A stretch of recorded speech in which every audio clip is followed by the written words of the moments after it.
మీ business ను develop చేసుకోవాలి అనుకుంటున్నారా? మీ పరపతిని పెంచుకోవాలి అనుకుంటున్నారా? అయితే ఓకే టీవీ ద్వారా L band, aston band ad, scrolling ad, ad with voice overs, logo bug, video ads ద్వారా మీ యాడ్స్ ను పబ్లిష్ చేసుకోండి.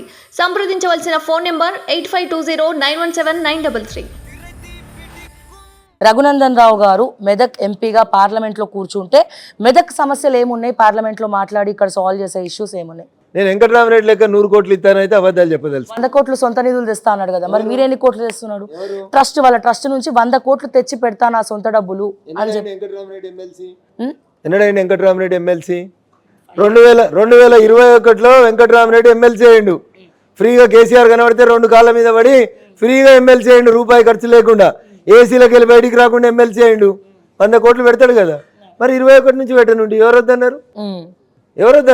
21లో పెట్టనుంటివి, 22లో పెట్టనుంటివి, 23లో పెట్టనుంటివి, 24లో ఫస్ట్ క్వార్టర్ అయిపోయింది, మార్చి 31. రఘునందన్ రావు వద్దన్నాడా? హరీష్ రావు వద్దన్నాడా? అవ్వ బతుకున్నప్పుడు బువ్వ పెట్టలేదు, కానీ అవ్వ వచ్చినాక చిన్నవ్వ కంట బంగారు గాజులు చెప్పిస్తానంట వెంకటరామరెడ్డి అసంటోడు.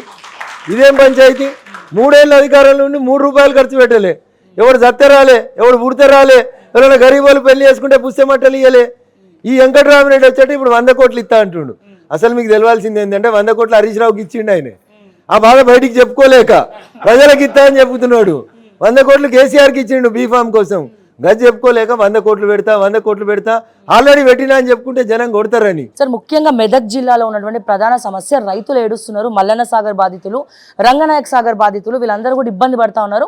వాళ్ళ కోసం రఘునందన్ రావు గారు ఇప్పటి వరకు ఏమైనా చేశారా? ఒకవేళ ఇప్పుడు ఎంపీగా గెలిచి వాళ్ళు మిమ్మల్ని గెలిపిస్తే మీరు ఏం చేయబోతారు వాళ్ళ కోసం? 2 విషయాలు తల్లి. Land acquisition is purely the subject of state government. ఓకేనా తల్లి? నేను ఇందాక చెప్పినా కదా, తిరుపతికి పోతే అయితే నెత్తన్నం అనేది కావాలి, లేకపోతే కత్తన్నం అనేది. ఈ 2 కాని పిసట్లో నేను మాట్లాడలేను. ఓకేనా? రాష్ట్ర శాసనసభలో చంద్రశేఖరరావు గారిని నిలబెట్టి మల్లన్న సాగర్లో ఒక న్యాయం, కొండపోచమ్మ సాగర్లో ఒక న్యాయం, రంగనాయ సాగర్లో ఇంకొక న్యాయం ఎట్లా చేస్తామంటే నేను బరాబర్ గట్లే చేస్తా అని చెప్పిండు. నేను బరాబర్ గట్లే చేస్తా అన్నాడు. ఆయనకు జనం బుద్ధి చెప్పిర్రని నేను అనుకుంటున్నా. రఘునందన్ రావు వడ్డించే స్థితికి వస్తే రఘునందన్ రావు ఆశా శ్వాస అంతా మెదక్ ప్రజలే. రఘునందన్ రావు ఖచ్చితంగా మెదక్ జిల్లా అభివృద్ధి కోసం, సమగ్రమైన అభివృద్ధి కోసం పనిచేస్తాం. అంతేగాని ఎట్లా ఆల్తు ఫాల్తు ముచ్చట్లు చెప్పి ఓడదాడేదాకా ఓడమల్లన, ఓడదాటినాక బోడమల్లన్న అన్నట్టు 100 కోట్లు పెట్టు 3 ఏళ్ళ కలిసి 300 కోట్లు ఆడ పెట్టు, ముందుగాల డిపాజిట్ పెట్టి తర్వాత ఓట్లు అడిగేందుకు రా. ఇవన్నీ ఆయనతోటి అయ్యేటి కావు. ఆయనకు కూడా తెలుసు గెలిచేది లేదు, సచ్చేది లేదని ఏదో అట్లా గాల్లె మాటలు మాట్లాడి పోతా ఉన్నారు. ఫైనల్ గా లాస్ట్ బట్ నాట్ లీస్ట్, మిమ్మల్ని మెదక్ ప్రజలు గెలిపేయాలంటే 3 కారణాలు చెప్పండి. ఎందుకు గెలిపించాలి? బీజేపీని ఎందుకు గెలిపించాలి? రఘునందన్ రావుని ఎందుకు గెలిపించాలి? మోడీ వేవ్తో గెలుస్తారా మీరు? రఘునందన్ రావు మార్క్తో గెలుస్తారా? సో బిహెచ్ఎల్ అనేటువంటి జంక్షన్ని మీరు వచ్చే సందర్భంలో చూసి ఉంటారు. ఎవరు దరఖాస్తు పెట్టలే, రోడ్డు టైట్ ఉందని చెప్పలే, ట్రాఫిక్ జామ్ అవుతుందని చెప్పలే. మేమే గుర్తించినాం. మా ఎంపీ లేడు, మా ఎమ్మెల్యే లేడు. అయినా బిహెచ్ఎల్ చౌరస్తా దగ్గర నుంచి సంగారెడ్డి చౌరస్తా దాకా 6 లైన్ రోడ్ ఇచ్చింది భారతీయ జనతా పార్టీ, నరేంద్ర మోడీ గారి ప్రభుత్వం. బాలానగర్ చౌరస్తా నుంచి నర్సాపూర్ నుంచి మెదక్ నుంచి బైన్సా దాకా 765D అని ఒక నేషనల్ హైవేని ఇచ్చింది నరేంద్ర మోడీ గారి ప్రభుత్వం. మెదక్ ఎంపీ మా ఎంపీ కాదు, జైరాబాద్ ఎంపీ మా ఎంపీ కాదు, అయినా ఇచ్చినాం. ఇంకొంచెం ఎంత అసంత పోతే మీరు పటాన్చెరు జాతి అవతలికి పోతే గీన్నే సంగారెడ్డి యువతల నుంచి వెనకడికి మేము నారాయణఖేడ్ హైదరాబాద్కి రావాలంటే సర్ది కట్టుకొని పొద్దుగాల 6 గంటలకు వెళ్తే 12 గంటలకు పట్టణం చేరేటోళ్ళు.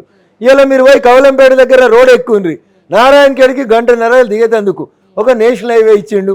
మెదక్ నుంచి, రామాయంపేట నుంచి, దుబ్బాక నుంచి, సిద్దిపేట నుంచి ఎల్కతుర్తి దాకా 765DG అని ఒక నేషనల్ హైవే ఇచ్చి 1600 కోట్లతోటి రోడ్డు ఎత్తున్నాం. 1980లో ఇందిరమ్మ చెప్పిపోయింది మెదక్ రైలు ఇస్తా అని. ఆమె మర్చిపోతే 2022లో మెదక్ రైలు ఇచ్చినటువంటి ప్రభుత్వం నరేంద్ర మోడీ గారి ప్రభుత్వం. చంద్రశేఖరరావు 2004లో కేంద్రంలో మంత్రి అయి కలగన్నాడు సిద్దిపేటకు రైలు కావాలని. 2023లో నరేంద్ర మోడీ గజ్వేల్ ఎమ్మెల్యే మా ఎమ్మెల్యే కాదు, సిద్దిపేట ఎమ్మెల్యే మా ఎమ్మెల్యే కాదు, అయినా గజ్వేల్కు రైలు ఇచ్చినాం, సిద్దిపేటకు రైలు ఇచ్చినాం. సబ్కా సాత్, సబ్కా వికాస్, సబ్కా విశ్వాస్ అనేటువంటి నినాదంతో ముందుకోతున్నాం. మేము పనిచేసి ఓట్లు అడుగుతున్నాం. ఉత్తుత ఇట్లా గాల్లే చేయలు తిప్పి అడుగుతలేం మేము. అందుకనే మోడీ గారు అంటే ప్రపంచం నమ్ముతుంది, మోడీ గారు అంటే దేశమంతా నమ్ముతుంది. మోడీ గారి మీద తెలంగాణకు కూడా విశ్వాసం ఉంది. మా మెదక్ ప్రజలు కూడా మెదక్ని నరేంద్ర మోడీ గారికి బహుమతికి ఇవ్వాలని నేను కోరుకుంటాను. Thank you very much.